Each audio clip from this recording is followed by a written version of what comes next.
Welcome back to Mornings Live with Tineka and Paul. Now, there were some serious issues in Parliament this week. Big on everyone's agenda was the Premier's hair. During question time, Opposition Leader Barry O'Farrell asked Christina Keneally, "Where do you get your hair cut?" Earlier in the week, celebrity hairdresser Joh Bailey had confided that requests for the Premier's short bike helmet-friendly do were now extremely popular among professional women of a certain age. But does Miss Keneally's hair make her more likeable, credible or fashionable?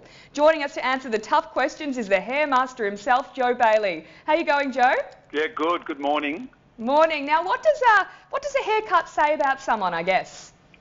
Oh, look, I think it says stacks. I mean, I think, you know, everyone's outward appearance, the way they present themselves, you know, is telling a certain story.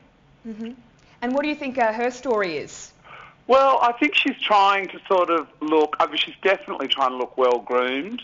I think she's trying to look professional. I think she's trying to look kind of, there's a little bit of movement in her hair, so I think you could say she's sort of, you know, trying to say she's, you know, open to change, maybe. Joh, I love the fact that it's been described as a bike helmet-friendly haircut. That's very important this day and age. It is, yes, it is.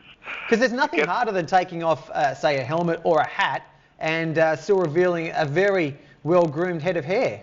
Yeah, very important that it'll flicks around the outside of the hat. That's exactly right. Now, Joh, if you're talking about types of haircut that, say, I'm a powerful haircut, what type of haircut are we looking at that perhaps are some of the more powerful out there?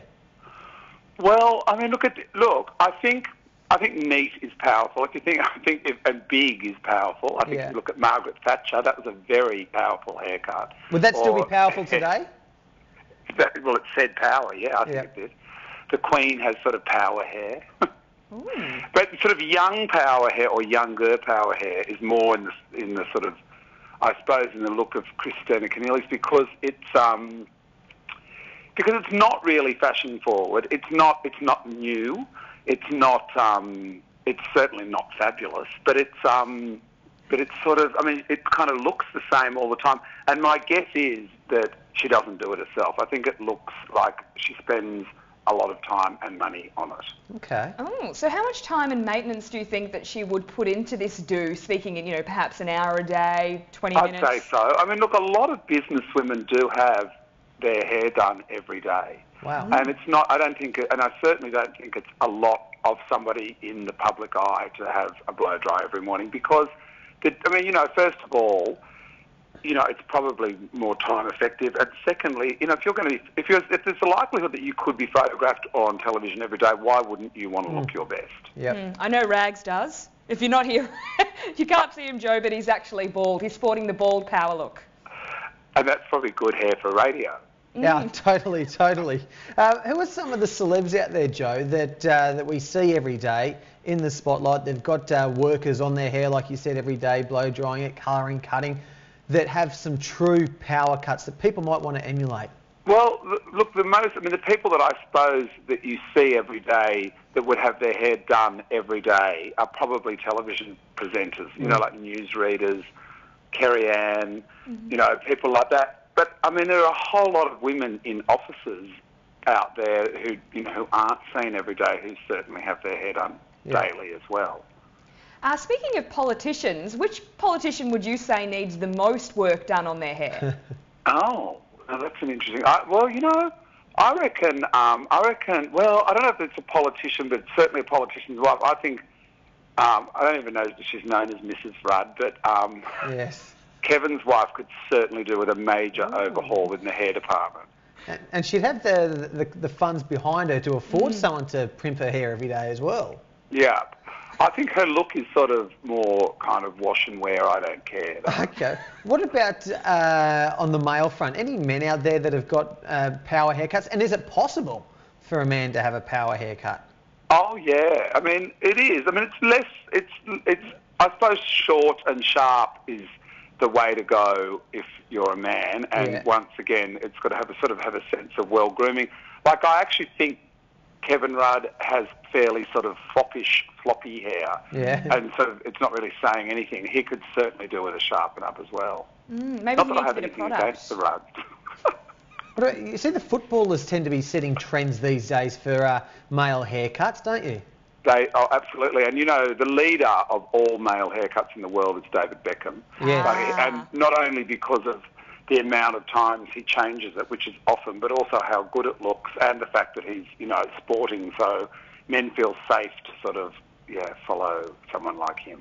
What about women? What are they searching for these days? Well, you know, there's always, I think, at any given time, there is always sort of an it girl for hair. And, you know, Jennifer Aniston's had a long time in the sun. You know, the Princess of Wales was one, Farrah Fawcett was one before that, and Twiggy, and there's always sort of I think at the moment it could be almost David's wife, Victoria Beckham, because she's the only one that's sort of, you know, once again constantly changing it. She's sort of, you know, she's not scared to have a go. But, you know, I think long hair, I mean, Hollywood is still all about long hair, like Angelina Jolie or, you know, Jessica Simpson, or just sort of, you know, long, sort of tousled hair, You mentioned Jennifer Aniston there. Could the Christina Keneally haircut be the craze of us in Australia that the Jennifer Aniston haircut was for so long? Well, I don't think so. I think Christina Keneally's hair is sort of really quite suburban, so I don't think it's going to hit the sort of red carpet anytime soon. Is suburban a backhanded compliment? Well, it is, I suppose, if you're a politician, because they're the people that you're appealing to, and they're the voters you want. So yeah, I think it's really appropriate, her hair, for her. We don't want her to be a sex goddess, do we, as a politician? No, I mean, we certainly don't want her bouncing into Parliament with Pamela Anderson's hair. Just lastly, Joe, while we've got you on the line, can you tell us the upcoming trends that are coming in? What should women look out for with their hair? Sure. I think, look, with regard to colour, I think we're looking at really solid palettes like blondes, darks, and sort of vibrant reds. Sort of streaks have kind of had it. So it's sort of like solid, sort of monotonal colours. And with trends, look, like I said, long hair is still sort of leading the way. But if it's short, it should be really short and sort of elfin. On that, Joe, just before we let you go, a quick one. Heidi Klum, her new bob. That's made a bit of news headline around the world lately. Have you seen that? Yeah, no, I have. And look, you know, it would be hard to make Heidi Klum not look good, but I don't think it's a look that I wouldn't go running out. Hasn't been popular, has it? No. Ooh, there you go. Nasty. Well, thank you so much for your time today, Joe. We appreciate it. My pleasure. Good morning. Right.